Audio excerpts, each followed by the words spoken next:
میرا علماء کرام سے سوال ہے کہ لیلۃ الجائزہ کیسے گزاریں؟ بسم اللہ الرحمن الرحیم۔ سوال کیا کہ لیلۃ الجائزہ کے متعلق کوئی کریم آقا علیہ السلام کی تعلیمات مبارکہ کی روشنی میں کوئی عرض کر دیا جائے تو یہ ذہن میں رہے۔ لیلۃ الجائزہ کا مطلب ہے، لیلۃ الجائزہ عربی زبان میں کہتے ہیں شب انعام، یہ فارسی میں کہتے ہیں، یہ کہتے ہیں جی عید کی رات کو، کل عید ہے نا، یہ والی رات، مثال تو ابھی یہ مہینہ چل رہا ہے رمضان المبارک کا، اب یہ عید الفطر آئے گی یہ والی رات، اور دوسری عید الاضحیٰ والی رات، یہ چاند رات، یہ دو راتیں جو ہیں یہ ان کو لیلۃ الجائزہ کہا جاتا ہے۔ انعام والی رات، کون سی رات؟ انعام والی رات کہا جاتا ہے اس کو، ٹھیک ہے نا جی۔ تو کریم آقا صلی اللہ علیہ وآلہ وسلم کا فرمان عالی شان ہے، اللہ تبارک و تعالی اس رات کو بندہ مومن کو انعام عطا فرماتا ہے، اور انعام میں اللہ تبارک و تعالی بخشش فرما دیتا ہے،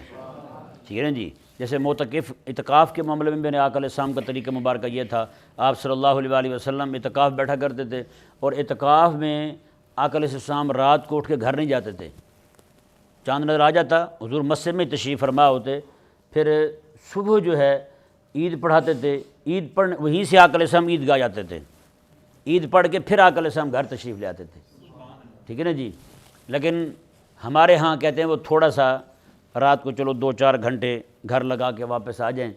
کئی اعتکاف والے بچے جو ہیں وہ کہتے ہیں جی ہم نے اپنے بال کٹوانے ہیں، فلانا کرنا ہے۔ بہرحال یہاں پہ میں نے لوگوں کا ذہن بنایا کہ رات کو یہاں رہا کریں اعتکاف والے، لیکن جو ہے نا وہ چلے جاتے ہیں پھر آ جاتے ہیں، ٹھیک ہے جی، یہ والا کام ہے۔ بہرحال تو یہ والی رات جو ہے نا، اب نعوذ باللہ ثم نعوذ باللہ ہمارے ہاں ایک بہت بڑی افسوسناک بات یہ ہے کہ ہم پورا مہینہ اپنے آپ کو گناہوں سے بچاتے ہیں، پورا مہینہ، ادھر رمضان کا چاند نظر آیا، عید کا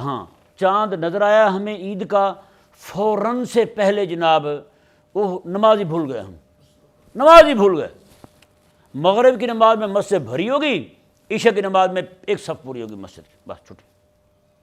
اور فوراً جناب بازار سارے بھر گئے لوگوں سے، بے حیائی کے مقامات بھر گئے، جی رمضان شریف کے اندر ہی جناب باہر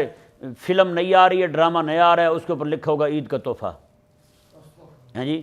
وہ جناب لوگوں نے جناب اپنی بکنگ کروا لی ہے، جی وہ رات جس رات کو اللہ تبارک و تعالیٰ کی طرف سے انعام اور اکرام ملنا ہے، ہمارے لوگ جو ہیں اسی رات کو اللہ تبارک و تعالیٰ کی نافرمانی شروع کر دیتے ہیں، یعنی کہ اللہ تبارک و تعالیٰ کی نافرمانی بھی اس پائے کی، اس کو غداری کہیں گے اور کیا کہیں گے۔ ایسا ہوتا ہے کہ بندہ مزدور جو ہے، میں سچی بات ہے، آج ہی میرے ذہن میں یہ بات آ رہی تھی کہ اس کی مثال جو ہے نا اس بندے کی جو پورا مہینہ روزے رکھے، پورا مہینہ ذکر عبادت کرے، اللہ تبارک و تعالیٰ کی یاد میں مصروف رہے، لیکن جیسے ہی جناب انعام ملنے کا وقت آئے وہ بندہ جو ہے نا وہ گناہوں میں پڑ جائے۔ اس کی مثال پتہ کیا ہے؟ اس کی مثال یہ ہے کہ ایک بندہ مزدور ہے، مزدوری کرتا ہے کہیں پہ، مثال کے طور پر دیواریں بناتا ہے مزدور، سارا دن کام کرتا ہے، دیوار جناب پوری کھڑی ہو جاتی ہے، جب مزدوری ملنے کا وقت آتا ہے تو وہ جناب وہاں پہ ہتھوڑا اٹھاتا دیوار کو توڑنا شروع کر دیتا ہے، تو بتائیں اس کو مزدوری ملے گی؟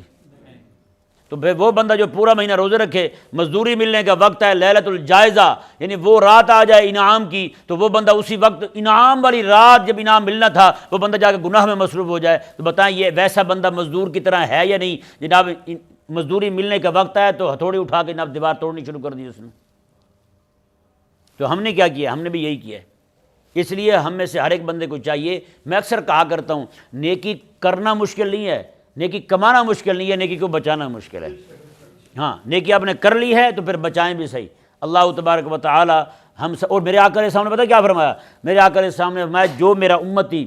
اس رات کو، یعنی کہ رمضان المبارک والی عید الفطر کی رات کو اور عید الاضحیٰ کی رات کو، حضور فرماتے ہیں جو بندہ ان راتوں کو جاگ کے اللہ تعالیٰ کی عبادت کرے گا، اللہ تبارک و تعالیٰ تب بھی اس کا دل زندہ رکھے گا جب لوگوں کے دل مردہ ہو جائیں گے، جب لوگوں کے دل مردہ ہو جائیں گے اللہ تعالیٰ تب بھی اس کا دل زندہ رکھے گا کہ یہ وہ بندہ ہے، اس نے جناب جب اللہ تعالیٰ انعام بانٹ رہا تھا تو یہ لائن میں لگا کھڑا تھا، یہ لائن میں لگا ہوا۔ اس لیے ہر ایک بندے کو چاہیے کہ وہ کم از کم یہ رات یار بچے ذرا، اللہ تبارک و تعالیٰ سے انعام تو لے لے ہیں۔ اچھا رات کو گناہ کر کے آئے، نیکیاں برباد کر آئے، میرے آقا علیہ السلام نے میں صبح کے وقت جناب اللہ تعالیٰ چوکوں میں چراہوں میں فرشتوں کو کھڑا کر دیتا ہے۔ فرشتے کہتے ہیں یا اللہ تعالیٰ کی طرف سے کہتے ہیں اللہ تبارک و تعالیٰ نے تمہارے بخشش کر دیا مومنو، تم نے نیکیاں کی ہیں، باتیں کی ہیں، ذکر و اذکار کیا ہے، اللہ تعالیٰ نے تم سب کو معاف فرما دیا ہے۔ اب بتائیں، وہ کہتے ہیں تم نے روزے رکھے اللہ نے معاف کر دیا ہے، جو رات کو روزے سارے خراب کر کے آیا کھڑا ہے وہ کیا انعام پائے گا وہ یار ہیں؟ تو اس لیے نیکی کو بچانا سیکھیں۔ اللہ تبارک و تعالیٰ سمجھنے کی توفیق عطا فرمائے۔